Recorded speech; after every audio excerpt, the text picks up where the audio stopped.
Welcome to UPSC 5। Let's do it together. दोस्तों, जैसा मैंने प्रॉमिस किया था, पॉलिटिकल साइंस और इंटरनेशनल रिलेशंस के लिए आपके लिए सबसे कंप्रहेंसिव, सबसे डिटेल लेक्चर सीरीज स्टार्ट कर रहा हूं। आज उसका लेक्चर 1 है, जिसमें हम जानेंगे कि पॉलिटिकल साइंस हमें क्यों लेना चाहिए, क्या प्रोस हैं, क्या उसके मिथ्स हैं, और पैटर्न ऑफ पेपर देखेंगे हम, किस तरह से पॉलिटिकल साइंस के क्वेश्चन पेपर डिज़ाइन होता है, या उसमें क्या क्वेश्चंस, कितने नंबर ऑफ क्वेश्चंस रहते हैं, और क्या सब पार्ट्स होते हैं, कितने मार्क्स के होते हैं। सिलेबस पेपर ए स्पेशली मैं फोकस रखूंगा इस लेक्चर में, और पेपर बी जो है आपका दोस्तों, वो मैं सेकंड लेक्चर में अलग से कवर करूंगा। रेफरेंस बुक क्या होनी चाहिए, हमारी स्ट्रैटेजी क्या होनी चाहिए, क्या डूज हैं, क्या डोंट्स हैं, ये हम आज देखेंगे डिटेल में दोस्तों। और as you know, I start my lecture with the quotation. तो आज की कोटेशन है, if you don't sacrifice for what you want becomes the sacrifice. दोस्तों, दिस इज़ वेरी इंपॉर्टेंट। इसी के साथ हम ये लेक्चर स्टार्ट करते हैं। ऑब्जेक्टिव्स क्या रहेंगे आज के लेक्चर के हमारे, थोड़ा मैं बताऊंगा हमारा लेक्चर पैटर्न कैसा रहेगा, ताकि आप अच्छे से अंडरस्टैंड कर पाएँ। ये लेक्चर मैंने एक काफ़ी स्टडी करने के बाद डिज़ाइन किया है, जिससे बच्चों को काफ़ी हेल्प मिलेगी और वो अच्छे से लेक्चर को समझ पाएंगे। पॉलिटिकल साइंस क्यों लेना चाहिए, क्या प्रोस हैं, क्या मिथ्स हैं। मैं ड्रॉबैक्स नहीं कहूँगा, मिथ्स कहूँगा, बिकॉज वो एक्चुअल में ड्रॉबैक्स नहीं हैं। हम ओवरव्यू देखेंगे, पीएसआईआर का सिलेबस क्या रहेगा, पैटर्न ऑफ मेंस पेपर कैसा रहता है, स्ट्रैटेजी और रोड मैप क्या रहेगा हमारा पेपर ए के लिए। देखिए, पेपर ए में डिफरेंट सब कंपोनेंट्स हैं, सब पार्ट्स हैं, ठीक है। हर पार्ट को अटेम्प्ट करने का एक अलग स्ट्रैटेजी, एक अलग अप्रोच होती है, तभी आप एक उसमें एक्स्ट्रा मार्क्स, अच्छे मार्क्स ला सकते हैं दोस्तों मेन में। वो आज हम सारा डिटेल में देखेंगे। रेफरेंस बुक्स क्या रहेंगी, क्या डूज हैं, क्या डोंट्स हैं, बहुत अच्छी डिटेल में जानेंगे। पर्सनल पॉलिटिकल साइंस डिक्शनरी दोस्तों, ये मैंने एक यूनिक फीचर ऐड किया अपने लेक्चर्स में। इसमें क्या है, मैं आपको हर लेक्चर के एंड में कुछ कीवर्ड्स दूंगा जो अपने मेंस के आंसर में यूज़ कर सकते हैं, जिससे आपको एक्स्ट्रा मार्क्स मिलेंगे, और जिससे एग्जामिनर को लगेगा कि हाँ, he is aware of the political science.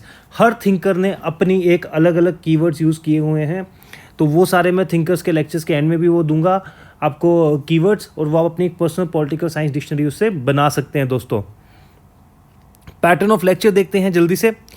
पहले हम सिर्फ रिवीजन करेंगे जो हमने लास्ट डे पढ़ा होगा, फिर हम उस दिन का टॉपिक स्टार्ट करेंगे। मैं आपको उसकी latest diagrams, flow chart, example सब प्रोवाइड करूंगा दोस्तों उसी लेक्चर में। डिस्कशन होगी प्रीवियस ईयर पेपर्स में, जैसे हम कोई भी थिंकर पढ़ते हैं, जैसे प्लेटो पढ़ेंगे, उसके लास्ट 10 ईयर्स में कौन से क्वेश्चन आए हैं, उसमें क्या आंसर होना चाहिए हमारा, वो हम अच्छी तरह से देखेंगे। इंपॉर्टेंट कीवर्ड्स जो मैंने personal political science dictionary concept आपको समझाया दोस्तों। रोज़ का मैं आपको एक टास्क दूंगा, उस पर हम डिस्कशन करेंगे प्रीवियस टास्क जो आपको हमने दिया होगा ऑलरेडी। और आंसर राइटिंग प्रैक्टिस दोस्तों बहुत ज़रूरी है। एक क्वेश्चन भी हम अगर रोज़ का स्टार्ट करें तो, या हम वीकली बेसिस पे 5 क्वेश्चन कर लें, तो आप देखिए हमारे आफ्टर 1 ईयर हमारे पास कितने सारे हमारे क्वेश्चन के आंसर ऑलरेडी रेडीमेड होंगे, और एग्जाम में उसमें 10 से 15 क्वेश्चन भी आ गए तो आपको बहुत हेल्प मिलने वाली है, आपका बहुत टाइम बचने वाला है उसमें। और कोई भी डाउट हो दोस्तों, आप हमें कॉल कर सकते हैं इस नंबर पे, आप इंस्टा पे हमें फॉलो कर सकते हैं। Any time you can call अस, आपके सारे डाउट्स क्लियर किए जाएंगे दोस्तों। अब हम देखते हैं कि why to choose political science as an optional दोस्तों। पहले देखते हैं प्रोज। देखिए, कहा जाता है it's a logical subject and high scoring subject. बिल्कुल दोस्तों, लॉजिकल सब्जेक्ट क्यों है मैं बताता हूँ। देखिए, जैसे हिस्ट्री है, जियो है, इसमें आपको याद रखना है कि what is happening, facts, data, information, dates, बहुत कुछ याद रखना पड़ता है। लेकिन पॉलिटिकल साइंस में आपको सिर्फ इतना समझना है व्हाई इट इज़ हैपनिंग। आपको कंसेप्चुअल क्लैरिटी होनी चाहिए कि प्लेटो ने आइडियल स्टेट का कंसेप्ट दिया तो उसमें फिलोसफर किंग की क्या पोजीशन थी, या फिलोसफर किंग का कंसेप्ट उसने क्यों दिया, बिकॉज वो एक आइडियल स्टेट बनाना चाहता था। तो आपको अगर कंसेप्ट्स क्लियर हो गए एक बारी, आपको रिवीजन तक करने की ज़रूरत नहीं है दोस्तों। बस एक बारी अंडरस्टैंडिंग अच्छे से डेवलप हो जाए, आप बहुत अच्छे से पॉलिटिकल साइंस अटेम्प्ट कर सकते हैं।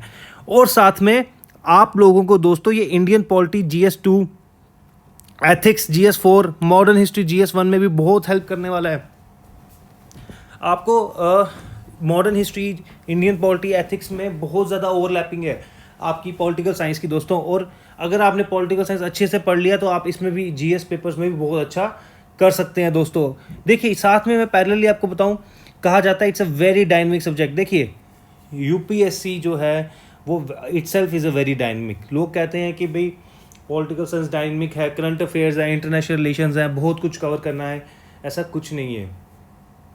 UPSC अपने आप में बहुत डायनेमिक है, and we can not clear the UPSC without being dynamic. और हमारे ऑप्शनल की अगर अच्छी खासी ओवरलैपिंग हो रही है करंट अफेयर्स और जनरल स्टडीज़ के साथ, तो उसमें आपको एज मिल रहा है, प्लस पॉइंट मिल रहा है। यहाँ पे इंटरनेशनल रिलेशंस आप कवर कर रहे हैं, आपके GS2 में इंटरनेशनल रिलेशंस कवर हो रहे हैं। यहाँ पे आप मॉडर्न हिस्ट्री कर रहे हैं, आपकी GS1 की मॉडर्न हिस्ट्री कवर हो रही है। यहाँ पे आप इंडियन पॉलिटी कर रहे हैं, आपकी GS2 की इंडियन पॉलिटी कवर हो रही है। तो it is actually helping you in general studies also दोस्तों। ऐसे में बहुत हेल्पफुल है। In paper A section B से हर साल एक ना एक ऐसे दोस्तों आता ही आता है, 100% श्योर है। आपको ऐसे में बहुत मदद करेगा। ईजिली अवेलेबिलिटी ऑफ मटेरियल, देखिए कहीं ऐसा कोई ऑप्शन ना ले लीजिएगा कि जिसका मटेरियल ही ना अवेलेबल हो, तो उसमें बहुत दिक्कत जाती है दोस्तों। तो यहाँ पे अगर आपके पास ईजिली अब मटेरियल अवेलेबल है, अच्छे अच्छे टीचर्स की गाइडेंस है, ऑनलाइन आपके पास बहुत अच्छे लेक्चर्स हैं, हमारे लेक्चर्स भी हैं, आप पढ़िए, आपको कुछ और रेफर करने की ज़रूरत ही नहीं है दोस्तों। आप you will definitely gonna score very good marks in the mains. Time tested है, ऐसा नहीं है कि किसी दिन जैसे कई साल कई ऑप्शनल्स में अच्छे मार्क्स नहीं मिल पाते हैं, तो वैसा कुछ नहीं है। टाइम टेस्टेड है। पॉलिटिकल साइंस हर बारी कहीं ना कहीं टॉपर का पॉलिटिकल साइंस ही ऑप्शनल होता है, तो इसलिए आपको डरने की ज़रूरत नहीं है। करंट अफेयर्स इंटरनेशनल रिलेशन में बहुत हेल्प करने वाला है आपकी। इंटरव्यू दोस्तों देखिए, आप लोग एक IAS ऑफिसर तो बन गए, लेकिन अच्छे IAS ऑफिसर बनने के लिए आपको अपने कंट्री का एडमिनिस्ट्रेटिव स्ट्रक्चर, इंडियन पॉलिटी, आपको जो रिलेशंस हैं इंडिया के दूसरी कंट्रीज़ के साथ, और मोर ओवर आपको यहाँ का पूरा एक स्टेट सेंटर के रिलेशंस के बारे में अच्छी खासी डिटेल होनी चाहिए दोस्तों। तो वो आपको पॉलिटिकल साइंस उसमें बहुत हेल्प करने वाली है। और even in interview, even after the interview political science आपने रखा होगा तो आप एक्चुअली बहुत अच्छे से काम कर पाएंगे दोस्तों।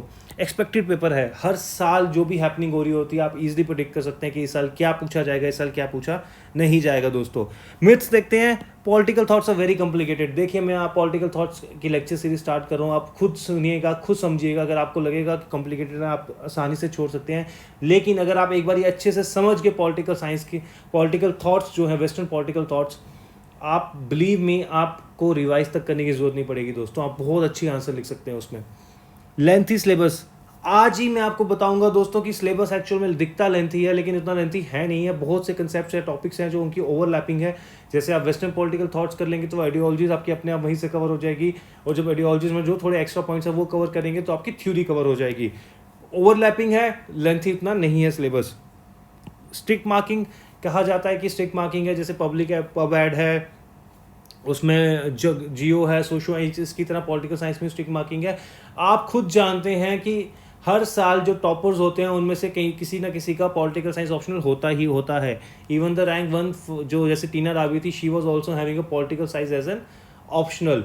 तो ऐसा कुछ नहीं है कि स्ट्रिक्ट मार्किंग होती है। और कहा जाता है कंपटीशन ज़्यादा है क्योंकि ज़्यादा बच्चे लेते हैं, ऐसा कुछ नहीं है दोस्तों। अगर ज़्यादा बच्चे लेते हैं, आप सब एक जैसा सेम भी लिख के आएंगे, सबको सेम मार्क्स मिलेंगे, देन आपका जनरल स्टडीज़ आपके रैंक डिसाइड करेगा। लेकिन मैं आपको बताऊंगा कि किस तरह से हम बाकी बच्चों से एज ले सकते हैं या एक्स्ट्रा मार्क्स गेन कर सकते हैं पॉलिटिकल साइंस में दोस्तों। देखिए ओवरव्यू ऑफ सिलेबस मैं आपको दिखा रहा हूँ यहाँ पे। Paper A and paper B, 2 paper होते हैं पॉलिटिकल साइंस में, दोनों 250 मार्क्स के होते हैं, 250 मार्क्स के। तो यहाँ पे जो आज हमारा फोकस है वो पेपर ए पे फोकस है। पेपर ए में जो है यूपीएससी ने जो क्लासिफिकेशन की है, सेक्शन ए, सेक्शन बी में सेक्शन ए जो है political theory and Indian politics, और सेक्शन बी जो है आपकी Indian government and the politics. Okay, तो जो पॉलिटिकल थ्योरी इंडियन पॉलिटिक्स है उसमें आपके टोटल 10 सब टॉपिक्स हैं या 10 सब पॉइंट्स हैं। तो उसमें से जो 1 और 7 है उसको मैं कैटेगराइज कर सकता हूँ पॉलिटिकल थ्योरी के अंदर। 8 वाले को पॉलिटिकल आइडियोलॉजीज में, 3rd वाले को Indian political thoughts, and 4th जो आपका 9th वाला है उसको इंडियन पॉलिटिकल थॉट्स, और जो 10th वाला है उसको वेस्टर्न पॉलिटिकल थॉट्स में हम मेंशन कर सकते हैं। सब फर्दर क्लासिफिकेशन गई है, ये मैंने की हुई है यहाँ पे। देखिए वेस्टर्न पॉलिटिकल थॉट जो है दोस्तों, इट्स वेरी वेरी इंपॉर्टेंट। यही आपका जो है कम से कम 70% जो है आपका सिलेबस पेपर ए का जो है कवर हो जाएगा अगर आपने वेस्टर्न पॉलिटिकल थॉट्स को अच्छे से समझ लिया। यस, मैं कुछ गलत या कुछ एग्जैजरेट करके नहीं बोल रहा हूँ दोस्तों। यस, वेस्टर्न पॉलिटिकल थॉट्स को आपने अच्छे से समझ लिया, कवर कर लिया, 70% ऑफ द पेपर ए आपका समझो कवर होगा, और यहीं से हम स्टार्ट करेंगे पॉलिटिकल साइंस। बाकी अगर आप एक बार अच्छी तरह से वेस्टर्न पॉलिटिकल थॉट्स को समझ गए दोस्तों, तो आपका वेस्ट जो पॉलिटिकल आइडियोलॉजीज है वो अपने आप कवर हो जाएगा। और इसमें जो थोड़े बहुत एक्स्ट्रा पॉइंट्स हैं अगर वो आपने कर लिए तो आपका पॉलिटिकल थ्योरी भी यहीं से कवर हो जाएगा दोस्तों। ओवरलैपिंग है, सिलेबस उतना बड़ा नहीं है जितना बड़ा दिखता है। बात करते हैं सेक्शन बी की, Indian government and the politics. उसमें इंडियन नेशनलिज्म, एक्चुअल में इट्स अ मॉडर्न हिस्ट्री। हाँ, थोड़े से हमें डिफरेंट पर्सपेक्टिव्स पढ़ने हैं।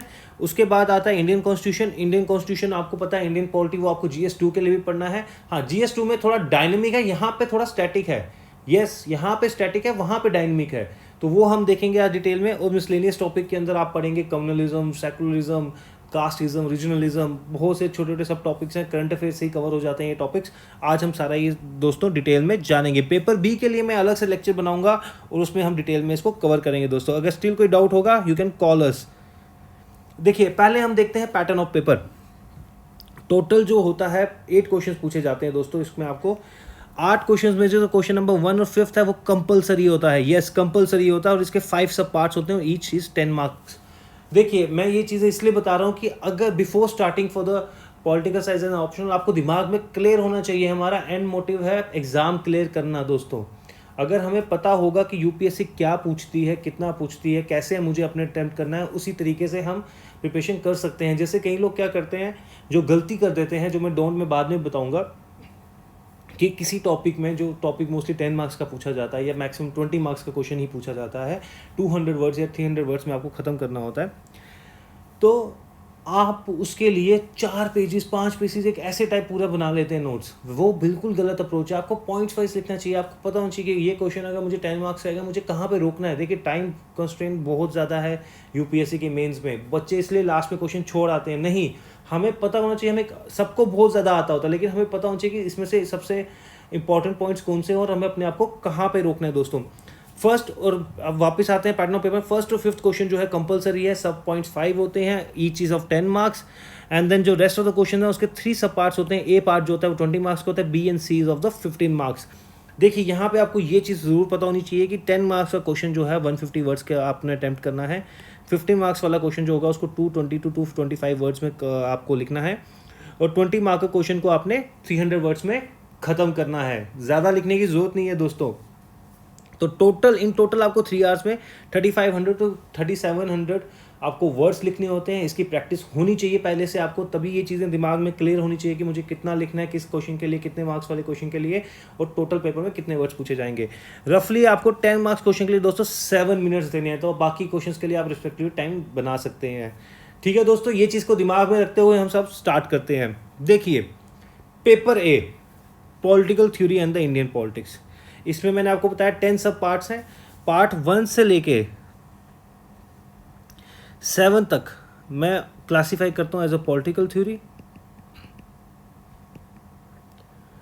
जो क्वेश्चन पॉइंट 8 है इसको हमने क्लासीफाई ऑलरेडी किया है एज अ पॉलिटिकल आइडियोलॉजी, और 9th वाले को इंडियन पॉलिटिकल थॉट, और 10th वाले को वेस्टर्न पॉलिटिकल थॉट। देखिए जब भी पॉलिटिकल साइंस हम स्टार्ट करेंगे, हम लोग स्टार्ट करते हैं वेस्टर्न पॉलिटिकल थॉट से, because it comprises of the 70% syllabus of your paper A. आपने ये कर लिया, आप समझिए आपके 3 से 4 क्वेश्चन, आपके 3 क्वेश्चन तो लगभग हो ही गए आउट ऑफ द 5 जो टोटल आपको अटेम्प्ट करने हैं, और more over it form the base for the rest of the topic दोस्तों। अब देखिए वेस्टर्न पॉलिटिकल थॉट्स पे हम फोकस करते हैं। Every thinker, Plato, Aristotle, Machiavelli, Hobbes, Locke, J.S. Mill, Marx, Gramsci, Hannah, every thinker is important दोस्तों, और ये अंडरस्टैंडिंग बेस्ड है। ठीक है, और इसी से आपकी बाकी टॉपिक्स का जो है एक बेस बनेगा। देखिए अब मैं आपको थोड़ा वेस्टर्न पॉलिटिकल थॉट्स को एलैबोरेट करके बताता हूँ। देखिए वेस्टर्न पॉलिटिकल थॉट्स में सबसे पहले हमने कवर करने हैं एंशिएंट ग्रीक थिंकर्स दोस्तों। इसमें कौन से आ जाते हैं हमारे, इसमें हम कवर करेंगे Socrates, Plato and the Aristotle. देखिए यहाँ पे हमारे जो हैं वेस्टर्न पॉलिटिकल थॉट्स हैं, पहले तो जो हैं प्लेटो एंड एरिस्टोटल, ये हमारे एंशिएंट ग्रीक थिंकर्स हैं। तो इसमें लेकिन हम एक और ऐड करते हैं सोक्रेट, बिकॉज सोक्रेट जो है वो टीचर या गुरु था प्लेटो का, और प्लेटो जो था वो गुरु था एरिस्टोटल का। तो ये तीनों की एक सीक्वेंस है, तो इसलिए हम सोक्रेट से स्टार्ट करते हैं, बिकॉज हमें एक अच्छा सा बेस फाउंडेशन अपनी स्ट्रॉन्ग बनानी है। ठीक है दोस्तों, फिर उसके बाद हम जो नेक्स्ट कवर करेंगे, सबसे पहले इसको कवर किया जाता है, फिर सेकंड जो हमने कवर करना है इसमें फर्स्ट मॉडर्न थिंकर। हमारा जो पहला मॉडर्न थिंकर था वो था मैकियावेली। थिंकर जो था हमारा वो कौन सा है दोस्तों, Machiavelli. Very important thinker. The Prince book है इसकी, एक फेमस कोटेशन है, one the king should be clever as fox and the courageous as lion. और इंदिरा गांधी जो हमारी एक्स प्राइम मिनिस्टर थे, वो उन्होंने अपने साथ वो द प्रिंस बुक कैरी करती थी कि कभी उनको किसी पॉलिटिकल सिचुएशन में निकलना होता था तो वो प्रिंस बुक को रेफ़र करती थी। बहुत इंपॉर्टेंट फर्स्ट मॉडर्न थिंकर है। कैसे इन्होंने स्पिरिचुअल और जो हमारी स्टेट गवर्नमेंट थी उनको अलग किया है, स्पिरिचुअल रूल को, और स्टेट गवर्नमेंट को मोरालिटी का कंसेप्ट उन्होंने पॉलिटिकल सिस्टम से हटाया, तो इसलिए इनको फर्स्ट मॉडर्न थिंकर कहा जाता है दोस्तों। फिर हम थर्ड में कवर करेंगे सोशल कंट्रेक्चुअलिस्ट। देखिए आपके 3 थिंकर आते हैं सोशल कंट्रेक्चुअलिस्ट में, वो हैं Hobbes, Locke and the Rousseau.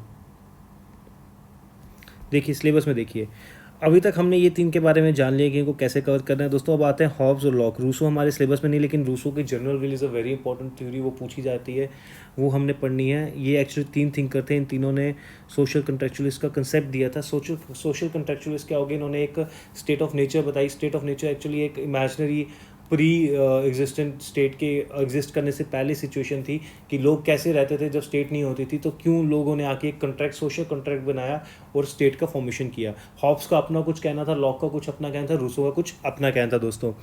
ये हम फिर सोशल कंट्रैक्चुअल्स को कवर करेंगे। उसके बाद हमने दोस्तों कहा है सोशल यूटिलिटेरियनिज्म। सोशल कंट्रैक्चुअल्स के बाद जो हम कवर करेंगे वो है यूटिलिटेरियनिज्म।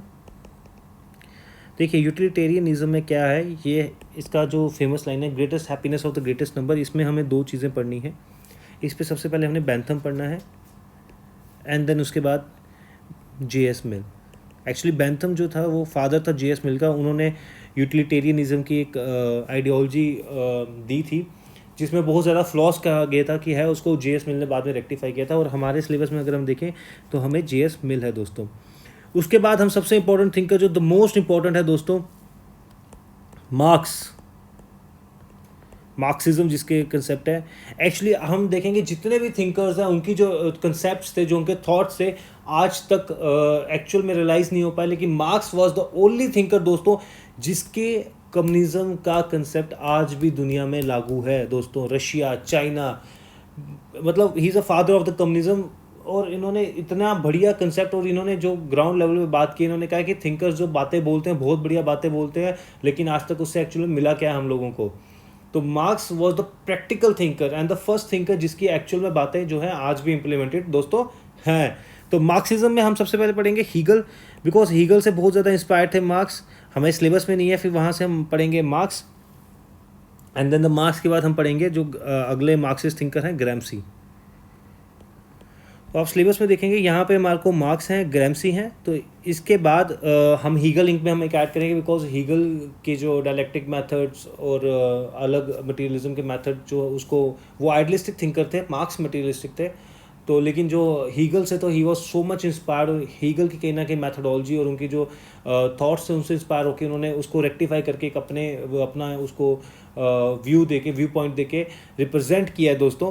तो वो हम डिटेल में देखेंगे। बाकी हैना ardent is most of the inspired from the Aristotle, तो ये हम लेकिन लास्ट में पढ़ेंगे।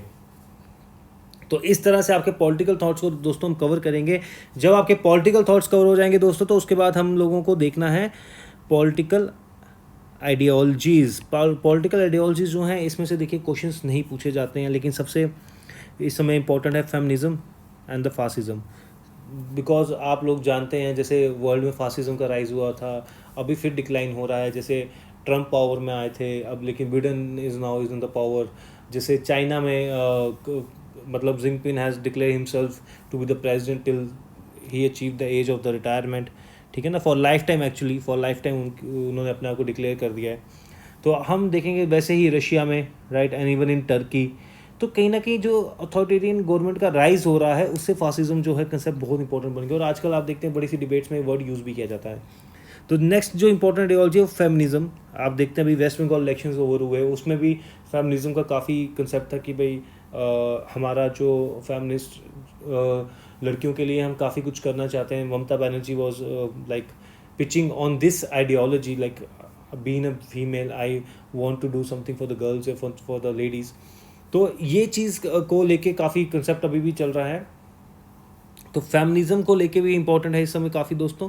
तो देखिए जो पॉलिटिकल थॉट्स है ना, वो आपका बेस बना देंगे आइडियोलॉजी के, और आइडियोलॉजी जो है वो आपका बेस बनाएंगे बाकी सब कंसेप्ट्स के लिए। तो बाकी लिबरलिज्म, सोशलिज्म, मार्क्सिज्म ये हम पढ़ ही लेंगे। गांधीज़म का थोड़ा सा हम देखेंगे, बिकॉज ऐसे में भी आता है, इंपॉर्टेंट है, ये हमें पढ़ना ही पढ़ना है दोस्तों। तो इसमें से ये क्वेश्चन नहीं पूछे जाते ज़्यादा, लेकिन it is important to form the base for the other topics दोस्तों। अब हम देखते हैं इसके बाद हमारा जो आता है 1 to 7 से लेके 1 to 7 तक जो हमारा टॉपिक्स है जिनको पॉलिटिकल थ्योरी कहते हैं। जब आप पॉलिटिकल आइडियोलॉजीज को पढ़ लेंगे दोस्तों तो आपकी थ्योरी ऑफ स्टेट भी यहीं से कवर हो जाएगी। Liberal, neo liberal, Marxist, pluralist, post colonial, feminist, ये सारी कंसेप्ट कहीं ना कहीं पॉलिटिकल आइडियोलॉजी से ही बेस्ड है दोस्तों। लेकिन इसमें सबसे ज़्यादा जो इंपॉर्टेंट है वो पोस्ट कॉलोनियल सबसे ज़्यादा इंपॉर्टेंट है, Marxist and the new liberal, ये बहुत इंपॉर्टेंट है। तो अब यहाँ पे देखिए पोस्ट कॉलोनियल में क्या होता है कि actually they want to analyse कि भाई जब हमने ब्रिटिशर्स या वेस्ट कंट्रीज आप कह सकते हैं वो देखते हैं कि जब हमने यहाँ पे रूल करना छोड़ दिया तो इन कंट्रीज ने कैसे अपने आप को गवर्न किया, and they do a kind of a comparison between the third world nation या post colonial nation and the west nation. तो ये हमने इसमें पढ़ना है and how the states are govern, ठीक है ना, और difference between them post colonial the western states, वो हम इसमें देखेंगे, ठीक है दोस्तों। इसके बाद जो नेक्स्ट टॉपिक हमने पढ़ना है थ्योरीज ऑफ पावर। देखिए थ्योरीज ऑफ पावर जो है ना, कंसेप्ट ऑफ पावर बहुत इंपॉर्टेंट टॉपिक है, इसमें से क्वेश्चन आता ही आता है दोस्तों हर साल। इसमें देखिए आप कंसेप्ट ऑफ पावर में क्या होता है, जैसे लेसवेल भी कहते हैं कि political science is actually sharing and shaping of a power. तो पॉलिटिकल साइंस की डेफिनेशन में भी पावर का जो कंसेप्ट है वो बहुत इंपॉर्टेंट है दोस्तों, इसलिए क्वेश्चन पूछा जाता है यहाँ पे, ठीक है ना। इवन कहा जाता है political science is study for power या स्टडी ऑफ पावर, हर साल एक क्वेश्चन आता ही आता है। इसमें हमने जो कवर करनी है वो करनी है दोस्तों हैना एरेंट की, हमने थ्योरी ऑफ पावर करनी है, ग्राम्सी की हेजेमनी कंसेप्ट करना है, फूको की थ्योरी ऑफ पावर बहुत इंपॉर्टेंट है दोस्तों। फूको जो है उसकी जो थ्योरी ऑफ पावर है दैट इज़ वेरी इंपॉर्टेंट दोस्तों, बहुत बहुत इंपॉर्टेंट है, ठीक है ना। फिर इसमें हम देखेंगे कि फूको की जो थ्योरी ऑफ पावर उसने कैसे बताया कि पावर और नॉलेज का रिलेशन कैसा होता है। अगर देखिए एक डेमोक्रेटिक सेटअप है, ठीक है ना, आपको पावर में आना है तो आपको मासिस की सपोर्ट चाहिए ही चाहिए दोस्तों। और मासिस की सपोर्ट कैसे मिलेगी, बाय क्रिएटिंग डिस्कोर्स, लोगों को बोला जाएगा, बताया जाएगा कि हम आएंगे तो हम आपके लिए ये करेंगे, ये बेनिफिट्स हैं, एक डिस्कोर्स बनाएंगे। तो वो डिस्कोर्स कैसे मिलेगा, वो आपकी एबिलिटी होगी कि आप नरेटिव कैसे बिल्ड करते हैं, राइट, वो आपकी एबिलिटी पे होगा कि आप वो नरेटिव कैसे बिल्ड करते हैं, और वो नरेटिव कैसे बिल्ड करते हैं किस पे बेस्ड होगा, आपकी नॉलेज पे। वो हम चलो डिटेल में देखेंगे, फूको की theory of power, that is very very important. इसके बाद हम देखेंगे दोस्तों डेमोक्रेसी। डेमोक्रेसी बहुत इंपॉर्टेंट है, it's a fashionable idea of our time. हर प्रॉब्लम, फार्मर्स प्रोटेस्ट चल रहा है, कोई प्रॉब्लम, लोग कहते हैं कि democracy is the only solution to every problem, ठीक है। तो इसमें कुछ क्लासिकल एंड कंटेम्प्रेरी थ्योरीज हैं, डिफरेंट मॉडल्स हैं, जिसमें representative, participative, deliberative. Deliberative is a very very important. देखिए डेलिबरेटिव का मतलब क्या होता है, डेलिबरेटिव का मतलब होता है दोस्तों डिस्कशन। डिस्कशन क्या मतलब होता है, discussion, and the parliament is the platform for the deliberative democracy. First function parliament का क्या है, टू हैव द डिस्कशन दोस्तों। लेकिन आप जानते हैं कितना डिसऑर्डर हो गया पार्लियामेंट में, तो उससे पार्लियामेंट प्रॉपर्ली फंक्शन नहीं कर पाती, डेलिबरेटिव जो हमारी डेमोक्रेसी एक्चुअल में नहीं हो पा रही है। तो वो हम थोड़ा देखेंगे जब टॉपिक पढ़ेंगे डिटेल में, ठीक है। तो इसमें हमें ये कवर करना है दोस्तों। उसके बाद हम बात करते हैं राइट्स की। राइट्स, इक्वलिटी, जस्टिस कहीं ना कहीं इंटरलिंक टॉपिक है। राइट्स में हम पढ़ेंगे कि ह्यूमन राइट्स बहुत इंपॉर्टेंट है दोस्तों, human rights is very important. फिर हम पढ़ेंगे multi culture perspective of rights, theory of natural rights भी पढ़ेंगे, एक जो इसमें नहीं लिखी हुई है, ये एक्स्ट्रा है दोस्तों। देखिए ह्यूमन राइट्स आपको जान के थोड़ी हैरानगी होगी कि ह्यूमन राइट्स का कैसे came into existent. It came into existent because of the Hitler, yes, because of the Hitler दोस्तों। हिटलर की जो एट्रोसिटीज़ थी उसको रोकने के लिए ह्यूमन राइट्स आए। तो 1948 में universal declaration of human rights होता है, तो ये हम थोड़ा पढ़ेंगे।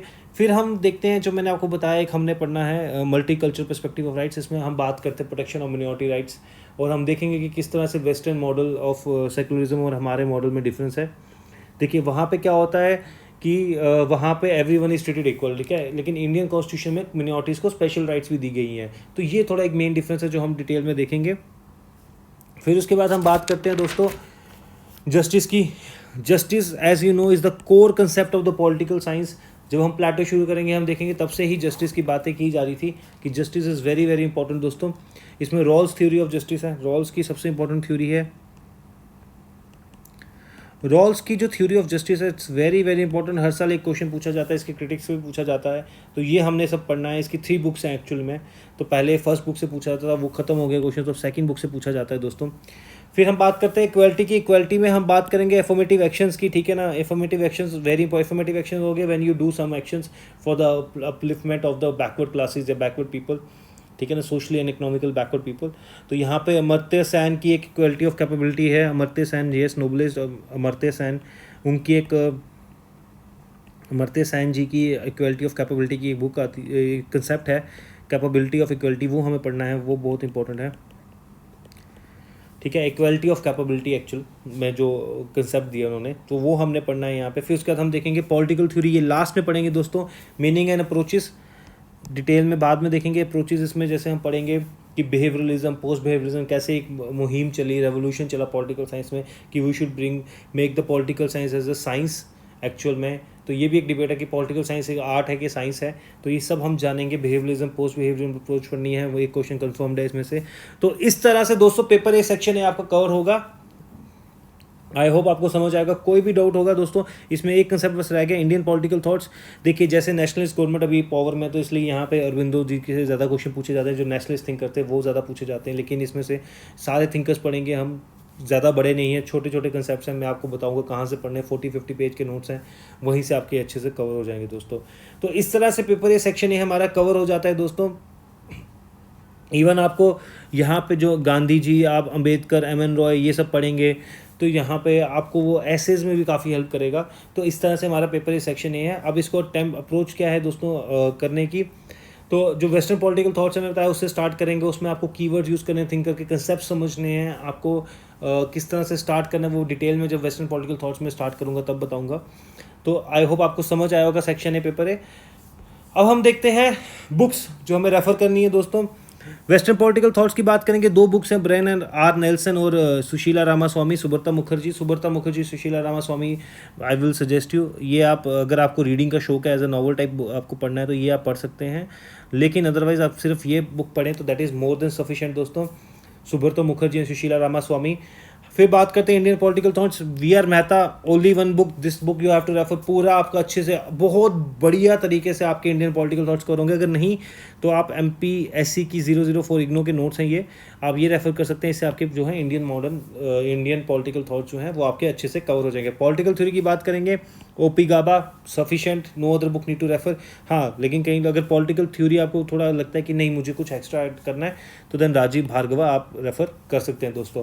तो थोड़ी बुक रखें, वही मैं आपको बोलता हूँ किसका कंसेप्ट है हमारे यहाँ पे, कीप इट दोस्तों सिंपल एंड शॉर्ट। ये चीज़ का ध्यान रखिएगा दोस्तों। मैं अपने फर्स्ट लेक्चर में भी बता चुका हूँ आप लोगों को कि बुक्स ज़्यादा ऐड करेंगे तो उल्टा वो आपको एक प्रेशर डालेंगे और आप कुछ नहीं कर पाएंगे। इसलिए आप मिनिमम रिसोर्सेज रखें, मैक्सिमम रिवीजन रखें, उसी से आप ये अच्छे से क्लियर कर पाएंगे दोस्तों। अब बात करते हैं पेपर ए सेक्शन बी की दोस्तों। मोस्ट निगलेक्टेड सेक्शन है, लोग नहीं करते, लोग छोड़ते हैं, डरते हैं, आई डोंट नो वाई, कहते हैं मार्क्स नहीं अच्छे मिलते हैं। लेकिन बिलीव मी दोस्तों, अगर आप इसको इंटीग्रेट करें जीएस के साथ, कितनी ज़्यादा ओवरलैपिंग है, और आप इसको एक अच्छी स्ट्रैटेजी और अप्रोच से कवर करें, आप बहुत अच्छे से दोस्तों कवर कर सकते हैं इसको। अब मैं आपको बताता हूँ आपको किस तरह से इसको कवर करना है दोस्तों। पेपर ए सेक्शन बी की बात करते हैं, जो Indian government and the politics को जिसमें कैटेगराइज, जिसको आपको डिफाइन किया गया यूपीएससी द्वारा हेडिंग के अंदर। यहाँ पे सबसे पहले आपको पढ़ना है इंडियन नेशनलिज्म। एक्चुअली में इंडियन नेशनलिज्म में क्या है, Indian nationalism actually your Indians freedom struggle जो है, ये आपकी मॉडर्न हिस्ट्री है। Satyagraha, non corporation, civil disobedience, revolutionary militant movements होगी, पीस एंड वर्कर मूवमेंट्स होगी। लेकिन इसमें आपको पर्सपेक्टिव जो है, बहुत सारे पर्सपेक्टिव हैं, ठीक है ना। तो आपको लेकिन जो पॉलिटिकल साइंस के व्यू से पढ़ना है, जो पर्सपेक्टिव जो इंपॉर्टेंट है that is the Dalit perspective and the Marxist perspective. ये दो पर्सपेक्टिव बहुत इंपॉर्टेंट है, ये पूछे जाते हैं पेपर में। बाकी इन दोनों को छोड़ के बाकी आपकी एज अ मॉडर्न हिस्ट्री ही है दोस्तों। बात करते हैं अब इंडियन कॉन्स्टिट्यूशन की। यहाँ पे ये सारे टॉपिक्स इंडियन कॉन्स्टिट्यूशन के, making of the Indian constitution, ठीक है, salient features of the Indian constitution, then उसके बाद आपके principal of the union government and the state government के ऑर्गन्स, ये सारा दोस्तों आपके हैं Indian polity, grass root democracy, Panchayati Raj, municipal government, significance of 73rd 74 movement. देखिए इसके लिए आप सेकंड ARC की रिपोर्ट जो है उसकी जो 6th चैप्टर है that is for the local government, तो वो आप रेफ़र कर सकते हैं। तो दोस्तों यहाँ पे मैं आपको वैसे अलग से बताऊंगा कौन सी बुक्स रेफ़र करनी है, बट अभी यहाँ पे ये सारी इंडियन पॉलिटी है दोस्तों। इसके अलावा और भी इंडियन पॉलिटी में आते हैं आपकी commissions and the institutions, federalism, ठीक है, यहाँ तक आपका जो है दोस्तों सारा ये इंडियन पॉलिटी है। अब इसको कैसे करना है, that is the most important. देखिए जो एस्पिरेंट्स हैं ना, they are mostly focused and they mostly focused on provisions कि आर्टिकल्स याद कर लेता हूँ, स्केड्यूल्स याद कर लेता हूँ, किस चैप्टर में कितने आर्टिकल्स हैं, क्या आर्टिकल क्या कहता है। वो क्वेश्चंस पहले आते थे दोस्तों। आजकल जो क्वेश्चंस आते हैं that is on the traits and the feature. By trait and features I mean that जब एक लॉ या कॉन्स्टिट्यूशन का आर्टिकल अप्लाई हो जाता है एक्चुअल सिनेरियो में, तो जो सोसाइटी है, how society is receiving and responding to that particular act या दैट पर्टिकुलर लॉ। समझ रहे हैं दोस्तों, आपने कुछ फंडामेंटल राइट्स को लोगों को दे दिए, राइट, लेकिन लोग उसको किस तरह से एक्चुअल सोसाइटी में इम्प्लीमेंट कर रहे हैं, उसके उसके कैसे उस तरह, हम जैसे हम बात करते हैं राइट टू लाइफ की या right to freedom of speech की बात करते हैं, आर्टिकल 19 के अंदर हम बात करते हैं, तो अब आप देखेंगे उसका मीनिंग आज के टाइम पे एक्सपेंड करते जा रहा है, उसमें फ्रीडम ऑफ प्रेस भी आ जाती है, राइट। लेकिन एक्चुअल में क्या हमारी फ्रीडम ऑफ प्रेस है सोसाइटी में? That is a debatable question, right. तो यहाँ पे ये नहीं पूछा जाएगा कि आर्टिकल 19 के अंदर आपके कौन से 6 जो सब पार्ट्स हैं उनको बताओ कि भाई उन सब में क्या लिखा हुआ है, लेकिन आपको यहाँ पूछा जाएगा दोस्तों कि किस तरह से वो हमारी सोसाइटी में इम्प्लीमेंटेड है और सोसाइटी किस तरह से उसको रिस्पॉन्ड कर रही है। क्या एक्चुअल में हमारे ग्राउंड लेवल पे वो चीज़ें इम्प्लीमेंटेड हुए हैं? अगर नहीं है तो क्यों नहीं है?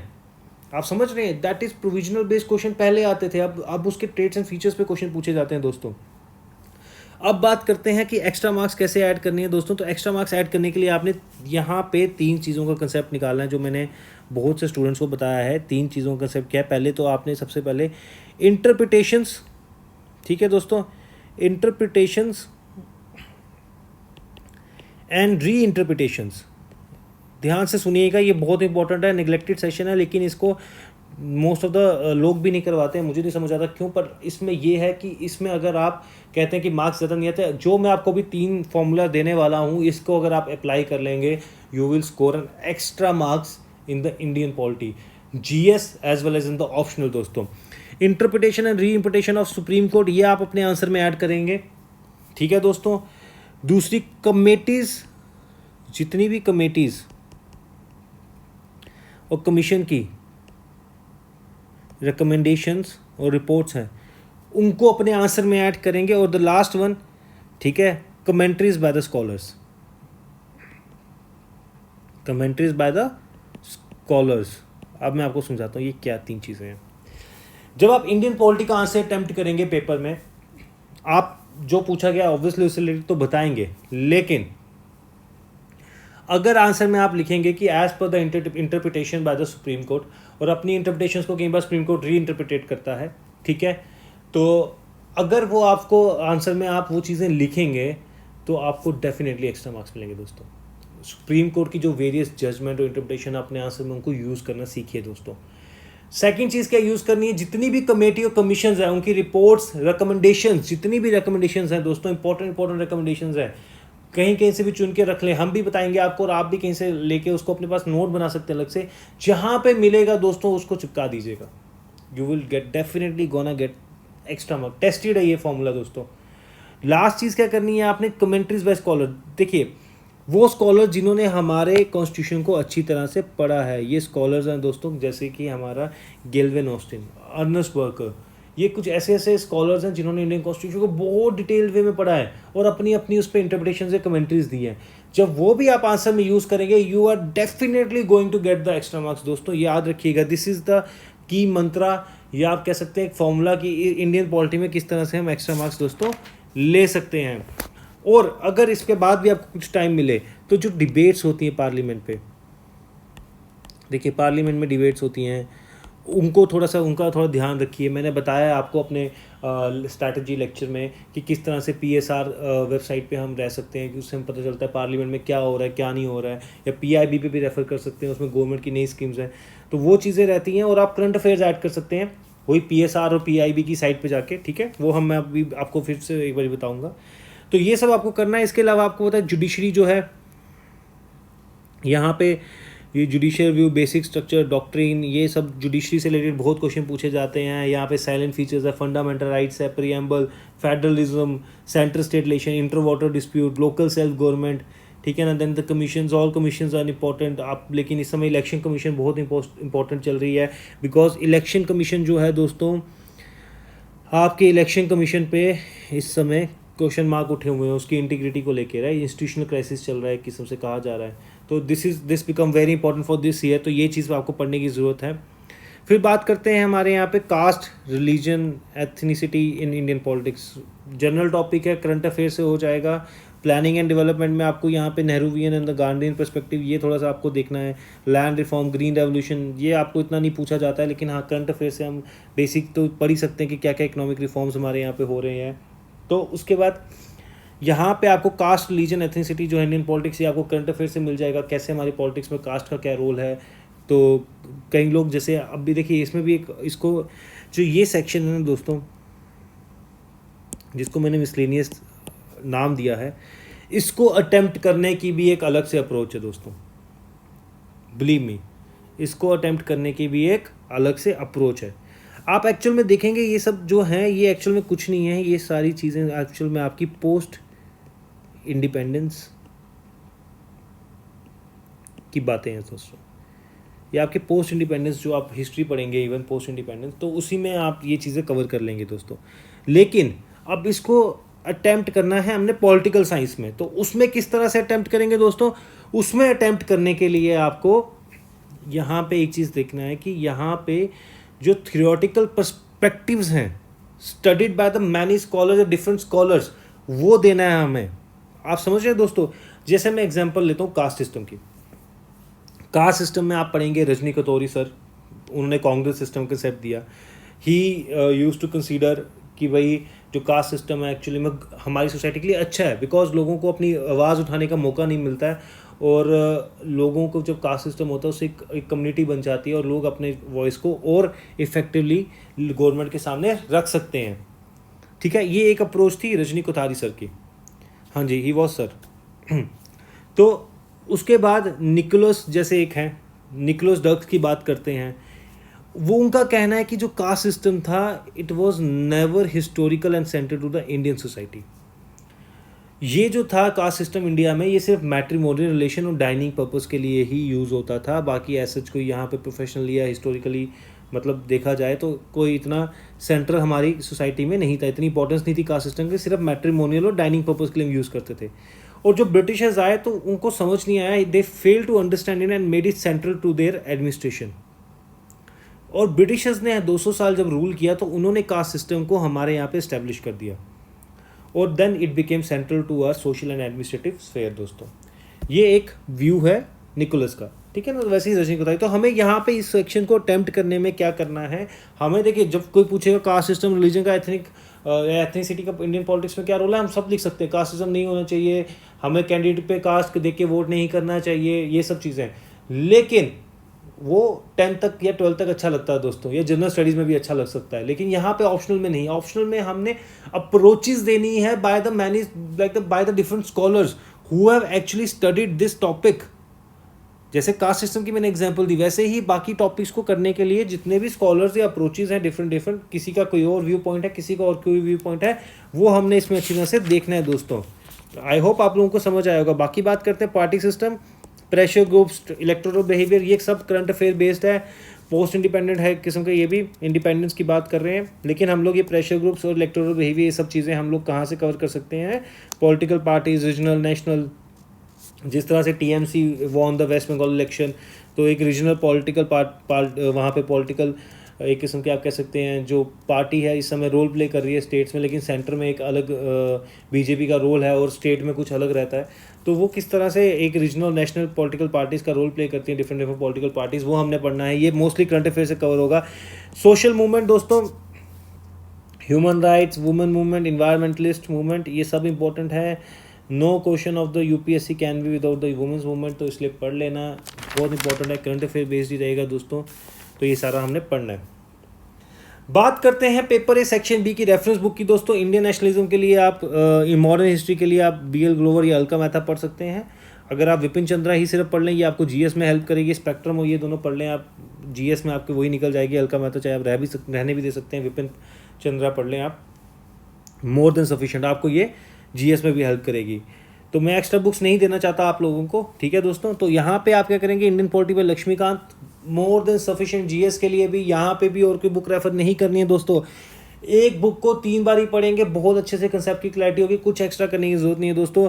डीडी बासु, अगर आपके पास एक्स्ट्रा टाइम है, पढ़ने का शौक है तो पढ़ सकते हैं, लेकिन हाँ प्रताप भानु मेहता की जो Oxford companion to politics India बहुत इंपॉर्टेंट है दोस्तों, यही आपको एक्स्ट्रा मार्क्स दिलाएगी, ये आपको जरूर पढ़नी है अपार्ट फ्रॉम लक्ष्मीकांत। बाकी जो मिसलेनियस के नोट्स और इंटरनेट जो है दैट इज सफिशिएंट, और कुछ एक्स्ट्रा रेफर करने की जरूरत नहीं है दोस्तों।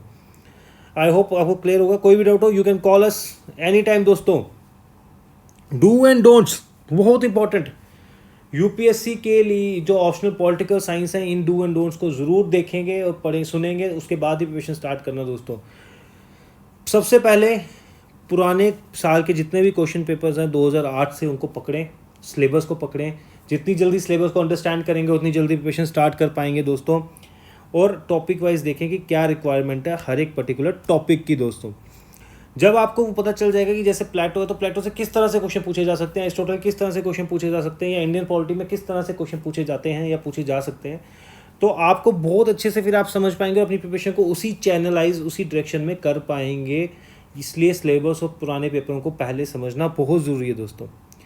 बाकी आपको पता है political science is dynamic subject and it can not be done from books only, तो इसलिए न्यूज़पेपर पढ़ें, राज्यसभा की रात की डिबेट देखें दोस्तों, वो आपका एक ऑलराउंड पर्सपेक्टिव कोई भी टॉपिक को लेकर डेवलप करने में बहुत हेल्प करेगी दोस्तों। इवन जनरल स्टडीज़ में भी इसकी रिक्वायरमेंट है। आप जब डिबेट देखेंगे किस तरह से कुछ जो एक्सपर्ट्स हैं वो अलग अलग टॉपिक पे डिस्कशन करते हैं, किस तरह से व्यू पॉइंट्स उनके आते हैं और किस तरह से वो चीज़ों को देखते हैं 360 डिग्री व्यू, वो आपका एक डेवलप होगा। देखिए आंसर राइटिंग बहुत इंपॉर्टेंट है दोस्तों। देखिए कंटेंट प्लस प्रेजेंटेशन, मेरा ये कंसेप्ट है कि कोई भी हमारा पेपर जो है यूपीएससी का, ये कंटेंट और प्रेजेंटेशन दो कंसेप्ट्स को मिला के बना हुआ है। हमारे पास कंटेंट मिल जाता है, हम प्रेजेंटेशन नहीं कर पाते, हम बहुत कुछ पढ़ लेते हैं, लेकिन जब पेपर में लिखने की बारी आती है तो हम फालतू की चीज़ें लिख लेते हैं, लेकिन जो एक्चुअल में मटीरियल होता है वो हमारा रह जाता है बिकॉज ऑफ टाइम, और फिर हम सोचते हैं 100 वर्ड्स का हो गया।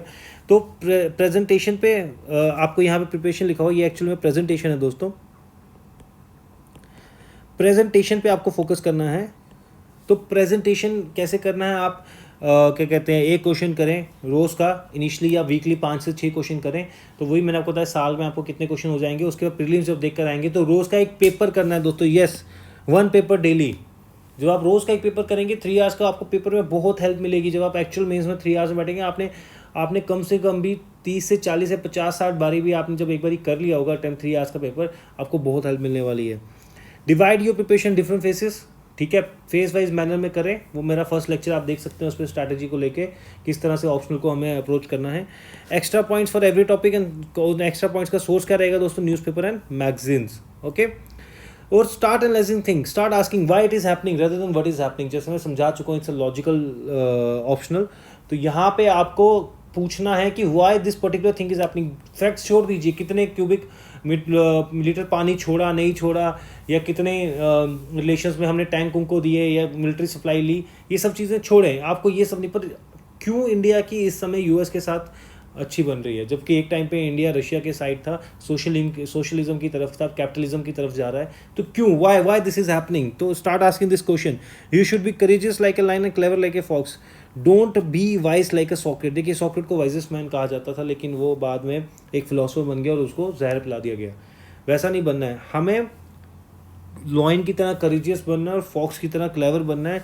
हमें पता होना चाहिए कि हमें क्या पढ़ना है और क्या नहीं पढ़ना है। ये नहीं कि मैं ये भी पढ़ लेता हूँ, ये भी पढ़ लेता हूँ, ये पढ़ लेता हूँ, नहीं, उससे आप वाइज बन जाएंगे सॉक्रेट की तरह और फिलोसोफर बन के रह जाएंगे। लेकिन हमें यहाँ पे करेजियस बनना है, लॉयन की तरह। हमें पता कि ये छोड़ना है, ये नहीं पढ़ना है, तो बस खत्म बात, नो सेकंड थॉट। लेकिन दिस इज इंपॉर्टेंट, मैं ये पढ़ूंगा तो वो ही पढ़ूंगा, ठीक है। सिलेबस को 2 बारी फिनिश करना है। लेक्चर 1 मैंने स्ट्रैटेजी चैप्टर में पूरा डिटेल बताया किस तरह से हम सिलेबस को 2 बारी करेंगे। ट्रस्ट योर टीचर, जिस भी टीचर के पास पढ़ते हैं, मैं ये नहीं कहता मेरे पास ही, किसी भी टीचर के पास, जस्ट ट्रस्ट योर टीचर। उनको बिलीव में आपसे ज़्यादा पता है। Don't buy each and every book, this will add up pressure on you. Okay, limited resources, maximum revision, मैं बता चुका हूँ आप लोगों को। करंट डेवलपमेंट्स अपने आंसर में लिखिए। डोमेस्टिक पॉलिटिक्स जो किसी भी कंट्री का है वो अपने आंसर में दीजिए, बिकॉज आज का ग्लोबल वर्ल्ड है दोस्तों। आजकल हम ग्लोबल विलेज, ग्लोबल वर्ल्ड की बात करते हैं, सारी दुनिया एक समान। तो उस समय अगर आप अपने, चाहे इंडियन पॉलिटी या कोई भी उससे रिलेटेड टॉपिक दे रहे हैं, अगर उसमें आप वैसे तो प्रेफरेबली फर्स्ट आप इंडियन एग्जाम्पल हमारी कंट्री से रिलेटेड दें, लेकिन अगर कोई ऐसा आंसर आ जाता है जिसमें आपको ग्लोबल आपकी जो एग्जाम्पल है, जैसे वेनेजुला में क्या क्राइसिस चल रहा है या टर्की में क्या क्राइसिस चल रहा है, कोई भी कंट्री में आप लिख सकते हैं, ब्राज़ील में क्या हो रहा है, तो उन कंट्रीज़ की डोमेस्टिक पॉलिटिक्स की एग्जांपल, या सिंगापुर, चाइना, उन सब की डोमेस्टिक कंट्रीज़ की आप जो है एग्जांपल्स हैं वो यहाँ पे आंसर्स में अपने यूज़ कर सकते हैं, और वो भी आपको एक्स्ट्रा मार्क्स दिलाएगा दोस्तों। Be an active learner and keep intellectual curiosity alive in you दोस्तों, keep this thing alive in you my friends. इस चीज़ से आपको पॉलिटिकल साइंस बहुत हेल्प मिलेगी अटैम्प्ट करने में दोस्तों, पॉलिटिकल साइंस बहुत अच्छे से कवर हो जाएगी। अब बात करते हैं पॉलिटिकल साइंस पर्सनल, जो मैंने आपको डिक्शनरी की कंसेप्ट बताया था, यूनिक फीचर मैंने ऐड किया है, कुछ कीवर्ड्स हैं जो आज हम देखते हैं। सबसे पहले है एरिस्टोक्रेसी। एरिस्टोक्रेसी क्या होता है? It is the rule by the elite class, ठीक है।